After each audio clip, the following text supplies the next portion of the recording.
The underlying premise in Christianity is so different than all these other religions and ethical systems because the reason you don't do these things has nothing to do with the intrinsic rightness or wrong with them. They have to do with your identity. In other words, you don't do these things. There's a natural law that people know because of who you are. Mm-hmm. So it's an issue of identity, and it's an outflow of your inner transformation. Mm-hmm.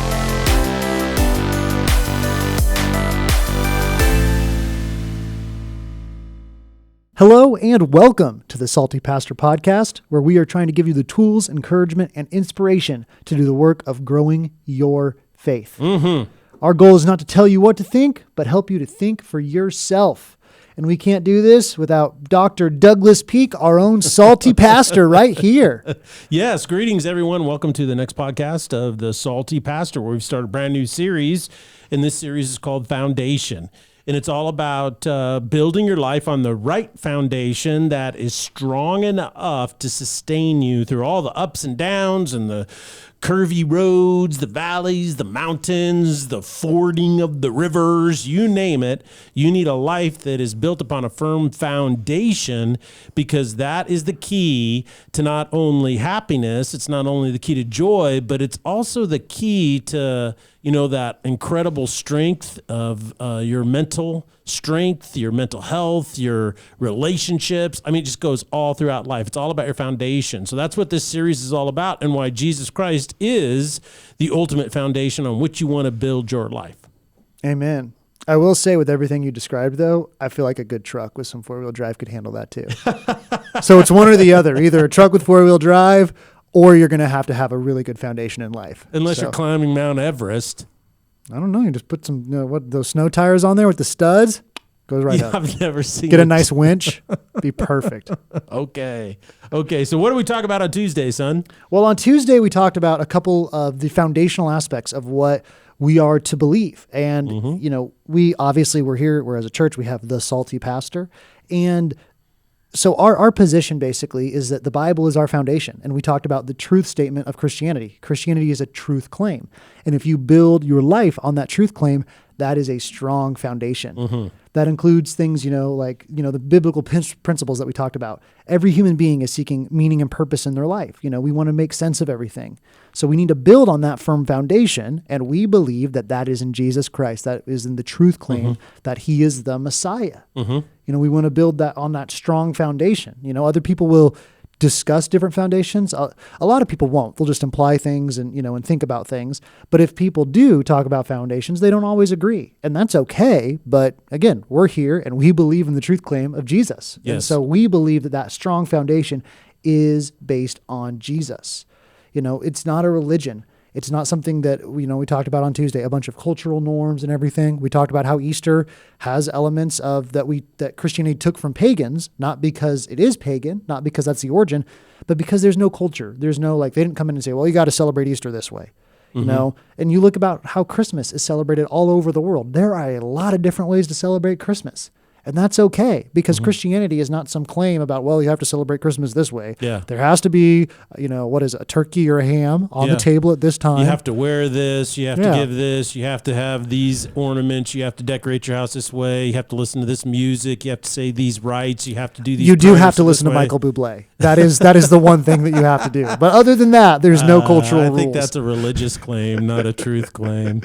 But we talked about how, based on that truth claim, we can find justification for ourselves, in Christ. And if we try to do it ourselves, that kind of becomes the end goal. And then we're trying to work on how we can rationalize and figure out a way to have a moral code that we live up to and we can judge others by. And it just doesn't go very well, because it's a floating foundation. Mm-hmm. It's a foundation that, instead of being built on an outside truth claim, it's built on us. Yes. And we are floating, we are moving, we change. And because of that, if we find our justification in us, well, we're just going to change. And so we have to then have an evolving moral code, which usually does not work, because that's just moral relativism. Mm-hmm. So, if we try to find it ourselves, we end up losing it, because we're not going to be able to find it anywhere, and we're not going to be able to stay the same. Yeah, and if every human being is seeking meaning or purpose in life, a way to make sense of it all, they're choosing a foundation. It's also called a frame of reference. Mm-hmm. is kind of one way to look at it. And since these are things that exist in our sentience, they exist in our soul, they're in our spirit, they're in our minds, our rationale, our capacity for reasoning, our emotional centers, the things that set us apart from every other living creature, they exist there. Consequently, what are the stones, the rocks, the granite in that arena of life that gives you a firm foundation? And that's ideas, it's ideologies, it's a worldview, it is a frame of reference. And so that's what we're really talking about. And what a lot of people want to do is they want to make Christianity a moral code, or they want to make it a religion so they can criticize it and deconstruct it. But what Christianity at its core is a truth claim about ultimate reality, a frame of reference. And once you understand that, you begin to understand, wow, this is how it impacts my life every single day, and how it makes a huge difference in how I approach life, the meaning of life, the purpose of life. Yeah. So that's a big deal. It is a big deal. It's a big deal. So, well, let's talk about some of the ways in which we, take the biblical principles from Tuesday and then apply them over. And I think, the truth claims of Christianity have to do a lot in opposition to other truth claims. And like, for instance, one of the truth claims out there is called scientific materialism. It's also called secular humanism. It's also called atheism. Or you could just cut through all of it and call it nihilism or nihilism, which is what it is. There you go. It's just nihilistic. And what we mean by that is that if there is no soul, then there is no you that is you. There's no sentience. There's no being alive. There's nothing that sets you apart from, let's say, animals that are driven purely by instinct. That means there's no bonding between human beings. There's no actual relationships between human beings that are altruistic in any way, shape, or form. And then ultimately, this robs you, if there's no love, there's no higher virtues, there's no nothing, because there is nothing. It gives you zero meaning and zero purpose, which leads to no hope. And this, of course, always is nihilistic, meaning that what happens is people despair. And this is the problem with scientific materialism and atheism, is that it never can explain why people can fall into despair so deep that it causes them to end their life. And what's really fascinating is in America today, the number one killer of young males is suicide. I think that's really fascinating to me, that it's so high. It's increasing, not decreasing. I would disagree with you on one point. What's that? You said that it doesn't have any answer to suicide. It doesn't have any answer to depression and these things. I think it would claim that it does. I think it would claim that the answer is there's no question.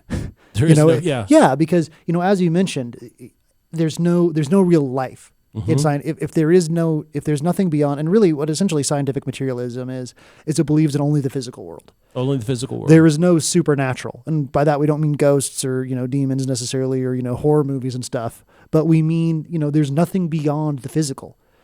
Which is kind of weird when you think of what's an idea then, they would just say it's just synapses. It's just neurons in your brain. And that's all it is. There's nothing more to that. Yeah. Which even then you could say, well, what's like an arrangement of something? And there's like, oh, it's just all random. And, that's not actually real. But because they believe everything is physical, if you end your life, it's purely a physical thing. There is no soul. There is no meaning. There's no purpose behind it. So I think that they would disagree with you saying they don't have an answer. They'd say there's no question. Yeah. But if you look at that from your experience, it's like, is that really anywhere close to what we know? Correct. Just intrinsically about ourselves. Yes. There's an atheist who talks about this a lot, and he is an honest atheist or whatever you want to call it, where he's full scientific materialist. He's like, yeah, everything's deterministic. And I remember you one time told me about a book of his that you read. And in the opening, it talked about this guy who he had like a rough childhood or something, and he ended up murdering 2 people. Yes. And then his point was like, oh, if I would have been in that situation, I would have done the exact same thing, because it's determinism. There's no free will. There's nothing of that. There's no choice. there's no choice at all. And so that is a terrible foundation to build on. Yes. And everything that we do is going to harken back to one of those foundations. The stories we tell, the way we live life is going to harken back to those foundations. It's based on those foundations. And so if you want to believe and you decide to believe that there is no meaning, there's nothing beyond the physical world, and you're just a deterministic being that makes no choice, that is going to heavily affect how you live as compared to believing in Jesus and believing that he came to this world, he is the Messiah, and he died for your sins, and you can have salvation and freedom in him. Those are two very different things to build your life on. And they're going to end up radically different. They're going to be in very different positions in every piece of your life. Well, and the thing that's really interesting about it is this atheist who talks about this, I think there's two things about his postulate. The first postulate that you pointed out, there is no sentience, there's nothing beyond, there's no ideas, there's no free will, there's no choice. Excellent point. But the second point it does is that it insults or actually denigrates the intellectual capacity of human beings. And what it does is that it has no answer for guilt.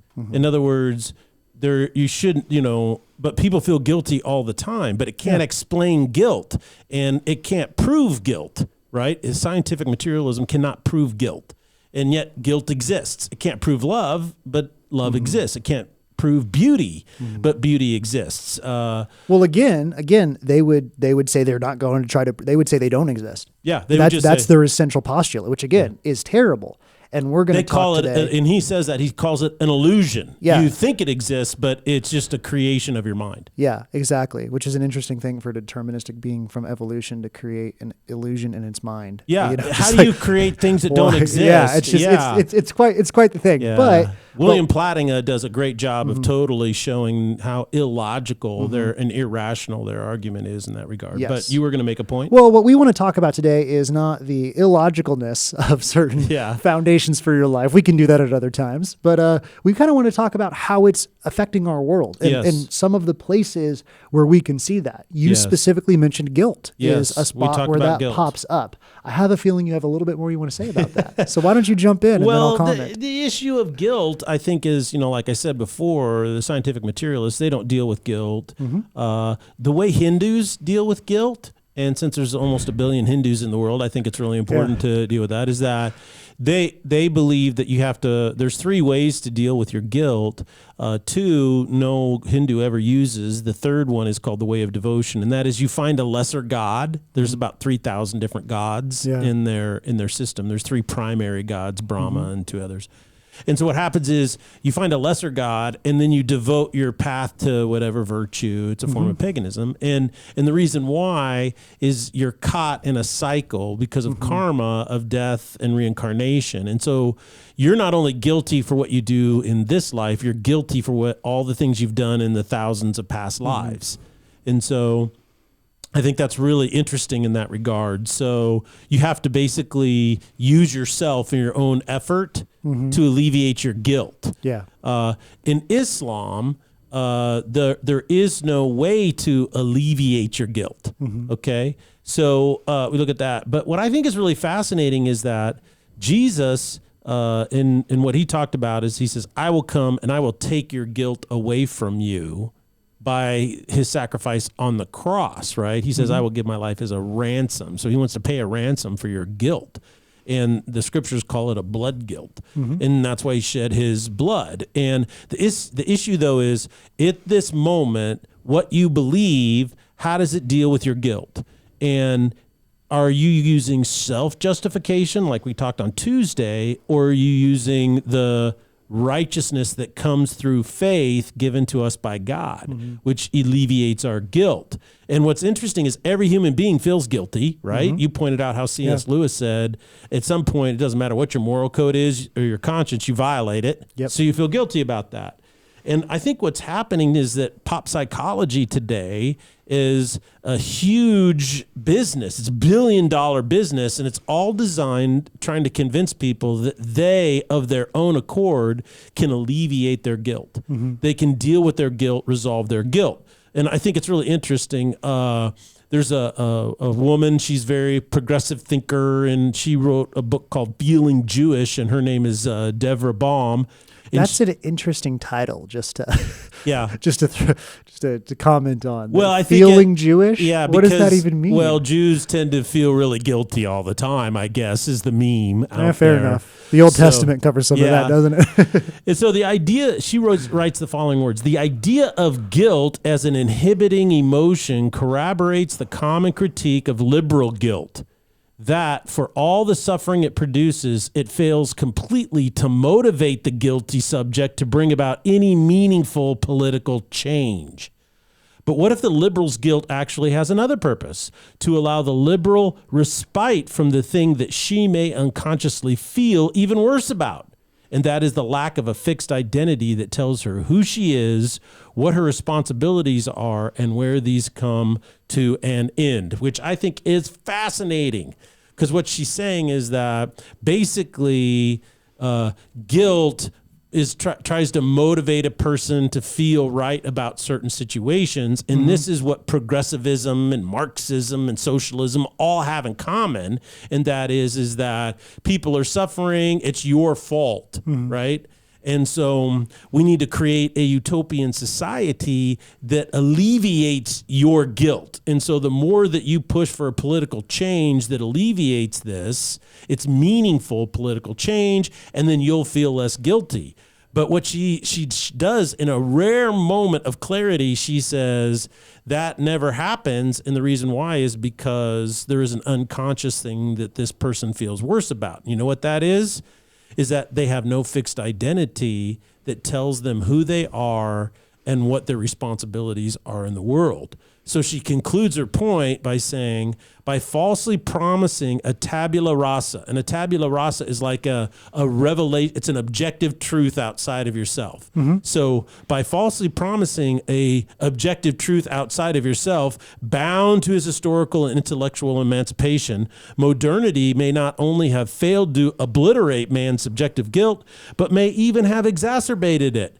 For what many a modern man is guilty of is less his actions than his addition to a version of knowledge that seems to have inhibited his capacity for action. So what she's saying is you feel really, really guilty and you're getting all this knowledge, but you don't do anything about it, which makes you feel more guilty. And so she's saying it's an endless trap. And that would be our contentions. And we're saying, well, thank you, Deborah Bond, for actually being honest about these false ideologies and pop psychology. She ends up by saying this: as such, the religious assignation, meaning the religious conclusion of man as a sinner, a fallen, abject, endlessly compromised, but also active, effective, and changeable creature, begins to look comforting by comparison. So what she's saying is that, well, religion or faith can't be true. She already has that preconceived assumption. But what she's saying, of course it can't be true, in her mind. But what's interesting is she's willing to admit that it's a more comforting alternative to what the world is trying to do right now in alleviating its guilt. Yeah, which I do think that also reveals a really interesting assumption, thought process, logic. I'm struggling to find the word. Position, maybe. Premise. Premise, yes. It reveals a very interesting premise, which is that, this religion stuff is kind of good because it's better than what we're at now. It has no question, and it does not even approach whether it's true or not. Correct. You talk all the time about how we live in a postmodern world where truth is defined by ourselves. Well, this, I think, is a great example of that foundation coming through, because the question of religion that she brings up has nothing to do with whether it's true or not. And as you said, she's like, oh, well, it's not true, obviously. It's just that's how her mind is. But she's like, but it does work here. And there's not even a thought to whether it's truth. Yeah. Only a thought of, what's better to deal with guilt? Yeah. It's, it becomes, and we talked about this on Tuesday with, when you are following Jesus, good things come out of you. The fruit of the Spirit. The whole point of the fruit of the Spirit passage is when you're following God, all this stuff happens. You become patient and loving and kind and self-controlled and all this other, all these good things. When you're following Jesus, your justification just becomes justification. You're not even thinking about it. It just happens. As opposed to, what this Deborah, what's her last name? Deborah Baum. Miss Baum. Miss or Mrs. Baum. when she writes this, her point is not, she's like, okay, how are we going to fix this guilt problem? Where with Jesus, is like, yeah, come to me, we'll figure, it'll get fixed eventually. He's like, you don't even have to worry about that. But when your foundation is in postmodernism, it's like, what works the best? What can get rid of my guilt? Counselors, counseling today, I would warn anybody who's going to a counselor to make sure they're a Christian-based counselor. Yes. Because a Christian-based counselor will counsel you based on the truth of the Bible, and have that foundation in Jesus. But I've heard, through friends and things about people who go to counselors that are not Christian-based. And it is I'm sure there's good ones out there, but I also have heard some really just sad things, someone who is having struggles with their family, and the counselor's like, well, if your family, if being around your family is difficult for you and makes you feel bad, their answer was not resolve that with your family, talk to them. Their answer was, get rid of your family. Just don't talk to them anymore. Don't talk to your family Which I'm like, anymore. What? But that's because the only goal is itself. Yeah. It's, get rid of guilt. Yeah. There's no, even in self-justification, which we're talking about, the goal of self-justification is never to actually be justified. It's to get rid of your own guilt. Get rid of your own guilt. It's to feel good about yourself. It's not to legitimately and truly be justified the way Jesus makes us justified. It says in John, if we confess our sins, he is good to forgive us. He is an advocate, a mediator between us and the Father. That is That is true justification. True justification. As opposed to, you get bail for yourself and you run out of town. Yeah. That's what self-justification is. You're like, oh, well, they don't know what really happened. I'm leaving town so that I don't have to think about this anymore. And, what's really fascinating is that, she makes that statement of identity. And I was just going to point out that on the surface, based on what you're talking about finding a moral code that you're trying to live by to justify yourself, on the surface, it's really interesting because Christianity as an ethical system, meaning morals, appears to be similar with every other belief system or religion out there. I mean, Confucius would say, hey, don't steal. Be honest and tell the truth. In Islam, it's wrong to steal. They say, don't steal. They can cut your hand off if you steal, but it's wrong. In Hinduism, it's like, well, bad karma is stealing. If you're a thief, you're going to have bad karma. No one likes stealing. So, so you say on the surface, it seems like don't murder, don't murder innocent people and don't do this and don't do that. And in some ways, Christianity looks almost similar, right? I mean, that's why a lot of people say, well, all religions are the same. The 10 Commandments is in my Bible back at home, and I'm sure it's in yours too. Yeah. Right? So there seems to be a similarity. But what's interesting is that most people who think this way never take 5 minutes to look below the surface. And the underlying motivation is what is so different in Christianity. Whereas these moral codes are consistent with one another throughout all these other religions and belief systems, they all have the same appeal, and the same appeal or the same premise is this: you do this because it's right. You do it because it's right. We've determined this is right, and you should do it. That's right. Now, John Locke would talk about this as an outflow of the natural law. Cicero talked about this as the natural law. A lot of our founding fathers talked about this as natural law. I won't go down that path. That's another really great discussion for another time for those of you who are we would interested. just have to add, another hour and a half to our timer. So can't do that. But the point being is that the underlying premise in Christianity is so different than all these other religions and ethical systems, because the reason you don't do these things has nothing to do with the intrinsic rightness or wrong with them.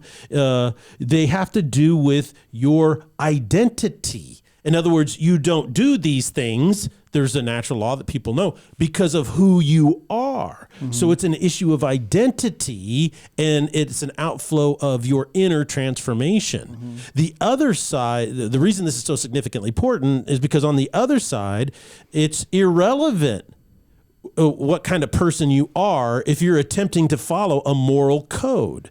There doesn't have to be redemption. There doesn't have to be a change of heart. You're simply, maybe even out of selfish ambition or vain conceit, following a moral code because everyone else is, and you just don't want to pay the negative price, right? You don't want the stick. You want the carrot, so to speak. And so what ends up happening is that society then dictates what's right and wrong. And because there's no internal transformation, guess what happens when society does something that's wrong? Like when a society stands up and says, hey, like Mao Zedong's Cultural Revolution is that if you're an educated person, or if you're a teacher, or you're a professor, or a doctor, or any of these types of things, you are evil in our eyes, and that's how Mao Zedong in his Cultural Revolution murdered almost 50 million of his own people. This is more than the entire population of the state of California. So this is how Hitler stood up and was able to wipe out Jewish people and Romanians and gypsies and handicapped and elderly in concentration camps, and how all these other people went along and said, well, I'm just following the moral code because this is what society demands. Yeah. But what was interesting, like Dietrich Bonhoeffer, who was German, he was the son of a very prominent German family, very well politically connected. But what he did is when the Lutheran Church, which had become a religion in Germany at that time, allowed itself to be taken over by Adolf Hitler in the Third Reich, and they actually took the swastika and they superimposed it over the Lutheran cross, right, and put it on the churches. And he was opposed to that because he wasn't following a moral code regardless of his internal being. What had happened is he'd been transformed by Jesus Christ. And so even though the entire world was saying this is right, he said, no, it's not, because of who he is. That's why it's so significantly important is in Christianity, you are the salt, you're the light in society because you're doing all of the things that you're doing because of who you are. It is a reflection of your new identity.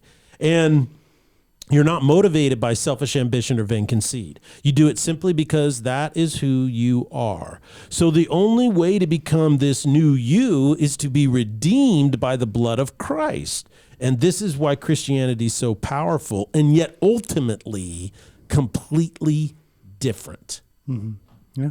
So what do you think about that? That was a lot. That's a lot to digest there, isn't it? You went into preacher mode right there, didn't you? Sorry, I apologize. But do you see the point is that the real essence here is we're talking about is self-justification and how it's a fruitless endeavor. Yeah. And how true freedom, true, healing and wholeness can only come through an external justification and an external justification that has the power to do that. It can't come from ourselves. It can't come from ourselves. And that's what Peake psychology is. If you were to Google right now, the whole, how do I get rid of my guilt? How do I feel less guilty? Then what they're going to do is they're going to give you 10 steps about yourself. But what's fascinating is people do these steps all the time and they still feel guilty. They don't feel less guilty. And it's like how to get rid of toxic guilt, managing guilt, get over your guilt. They even have a wiki on how to, 13 steps to get rid of your guilt. And it's just like, don't be a perfectionist and don't do this and don't do that. And would you like to know the actual results? So, yeah. Because I do have a computer right here. Oh, did you Google it? Let me see. Yeah, I did. Okay, 7 ways to let go of guilt from Scientific American. Scientific American. You got to know there it's good. So there is a scientific way to get rid of guilt. Yes. Number 1, remember the flip side of guilt. I don't know what that means, but I can actually click on the article maybe. But okay, remember the flip side of guilt. So here's the deal, is what they're saying is use your reason to assuage your guilt. So rationalize it away. But is it possible to rationalize a violation of your conscience? Because where does your guilt come from? Your conscious, rational mind. And so now I'm saying, okay, the thing that made me feel guilty, my conscious, rational mind, I'm now going to try to manipulate to get rid of my guilt. Do you see the circular stupidity of this reasoning? Is that a little salty? Okay, what's the next one? Right any outstanding wrongs. Okay. So that one's actually pretty good right there, isn't it? Well, yes, it's true, is that you can go and say you're sorry or you can ask for forgiveness, but what if the other person doesn't forgive you? What if the other person doesn't want to make amends? What if the other person doesn't care? What if the other person just wants to kill you? Right? No, you're right.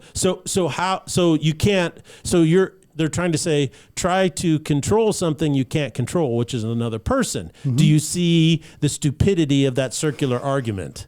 Number 3. Challenge hindsight bias. What in the world are they trying to say? A lot of what the mental health world knows about guilt comes from research with combat veterans, or is rife with opportunities to feel guilty about things. That's probably true. Can apply to us all. guilt, the list goes on. At the root of all this guilt lie four common thinking areas. The first is hindsight bias, which is a mistaken belief that the outcome was known at the time. So if you would have done something different, because you now that you know the outcome, but you didn't at the time, but you should say, look, if I had done something different, it wouldn't have turned out this way. I think is a fair point in certain cases of guilt that are based on, more of a feeling. Like if you feel like you screwed something up because you did something and it turned out bad, I understand where that can come from. Also, that doesn't necessarily change what was right or wrong. Right. What if you do something that's right and it causes something bad to happen? Correct. Are you guilty about doing what was right? Yeah. And what if you do something that you knew was clearly wrong? We talked about stealing earlier. Yes. What if you steal something and feel guilty? You can't be like, well, I didn't know I'd feel bad about stealing. Like, is that really fair? Like, I don't know.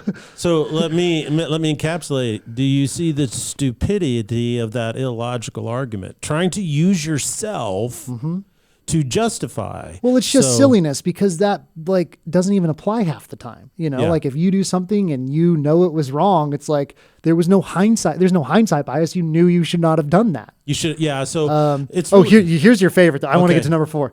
Challenge your assumptions of a lack of justification. It literally says that. We believe that there was no good reason for the course of action we took, that we should have done better. Somebody feels guilty for heinous behavior as an adolescent. When we feel guilty about an outcome, it's often because of two things. We first believe we must have been a path to a better outcome. Second, we think we have the resources required for the ideal outcome at the time, even if we didn't.